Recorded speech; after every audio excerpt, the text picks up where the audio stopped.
So let's start with making the case for why transit-oriented development is important. I find this learning framework to be useful for considering transit-oriented development, or many planning disciplines. On the left, we see a three-layer diagram. The top layer is the environment. We shouldn't plan anything without first considering what the environmental context of our space is.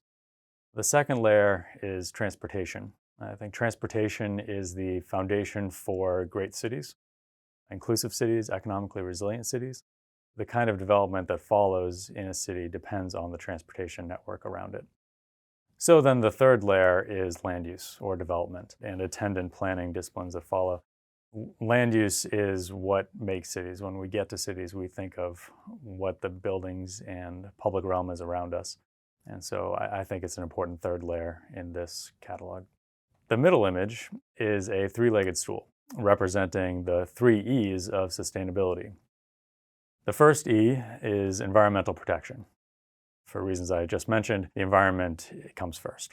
The second E, in no particular order, but for me, the second E is economic resilience.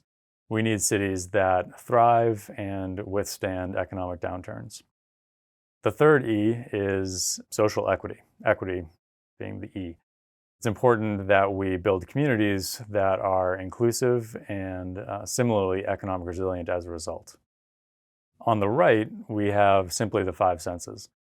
I think it's important that we design TOD to enhance our connection with the space, relying on all five senses. Thinking about how the site looks, how the site sounds to the users in it and around it, how the site smells. We want, if we can incorporate restaurants or pollinator plants or something that really distinguishes the site, all the better. Taste, to me, speaks to the uses, whether it's restaurants or bars perhaps on the ground floor. And finally, touch, not only just how does it feel as a passerby, but really how is it accessible to its various users.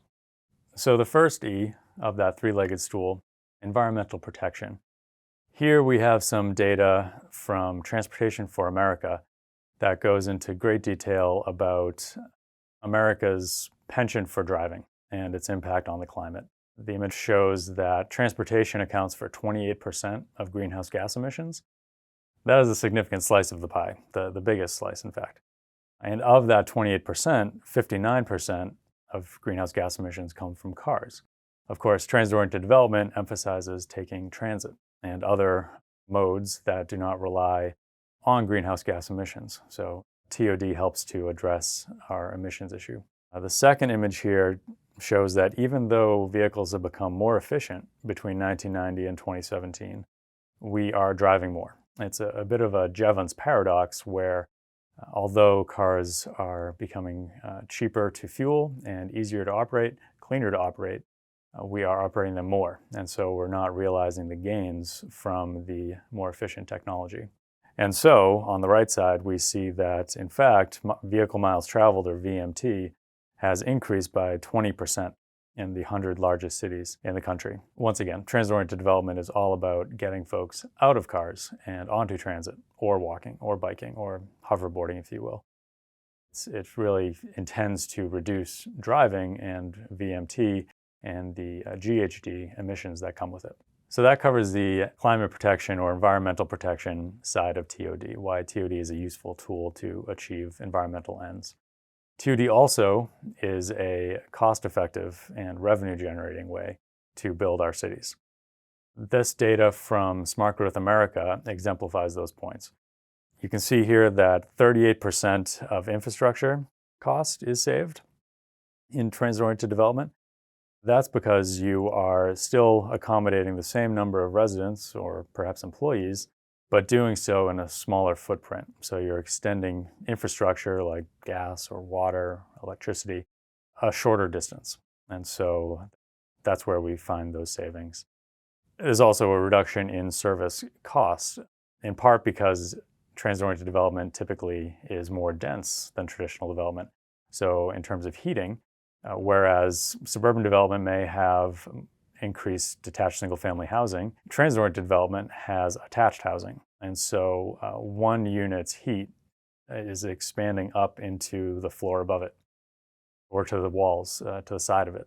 So there's less heat needed in, say, a multifamily apartment building than there is from a detached single-family building.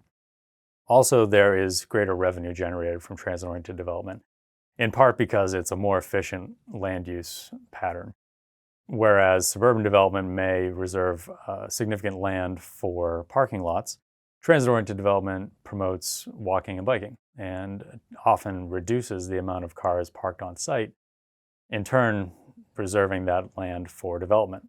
So you've got more people, more development, more people, more value on the same area that otherwise may be reserved for a parking lot. The charts show a typical development in Wyoming, where the operations costs of what they call the ranchette get smaller the more dense you get over to the right towards metro infill, and the capital costs decrease significantly as well. In figure 5, again, we look in Wyoming and find that the ranchette model has the least amount of revenue covering operations and capital costs, whereas the metro infill model covers 80% and 90% of operations and capital, respectively. Not only does transit-oriented development save money, it also makes money. Here we have charts from Locus and Christopher Lineberger in particular. The chart shows that transit-oriented development becomes more valuable right around, say, 7.5 years than its suburban counterpart, and quite a bit more valuable. You can see as that blue line increases exponentially compared to the red reduction. We have 2 pie charts that show in New York City, although only 16% of the real estate in New York City supports walk-up development, that walk-up development contributes to 38% of the real estate market value in New York City. See an inverse pattern with subdivision or edgeless city redevelopment. You think of auto-oriented power centers, for example. Those contribute 61% of the real estate acreage in New York City, however, only contribute 42% of the city's market valuation. A point about economic vitality. So transit-oriented development also extends ladders of economic opportunity for those who enjoy it. Back to New York City, using again the Center for Neighborhood Technology Housing and Transportation Affordability Index, which has so much data. I really encourage you to dig into it yourself. This image shows that in New York City, more than 1 million jobs are accessible within a 30-minute transit ride. In Los Angeles, for comparison, fewer than 500,000 jobs are accessible within a 30-minute transit ride. So once again, building housing and jobs near transit expands economic opportunity for those who benefit from transit-oriented development. And a final point about social equity. It's best to consider the combined cost of housing and transportation, hence CNT's Housing and Transportation Affordability Index. Oftentimes, it's not actually cheaper to live farther from a city center if you are expending more money to drive back into that city center for work. So we should consider housing and transportation costs combined. This map shows, back to New York City, 39% of household income in New York City is dedicated to housing and transportation costs. New York City, of course, is an expensive place, but residents make that up in lower transportation costs. In Los Angeles, that average is 54%. A slightly cheaper place to live than New York City, but higher transportation costs increase the overall cost. That was a quick overview of why transit-oriented development is important for city building. In the next chapter, we will consider what concepts further define the development model.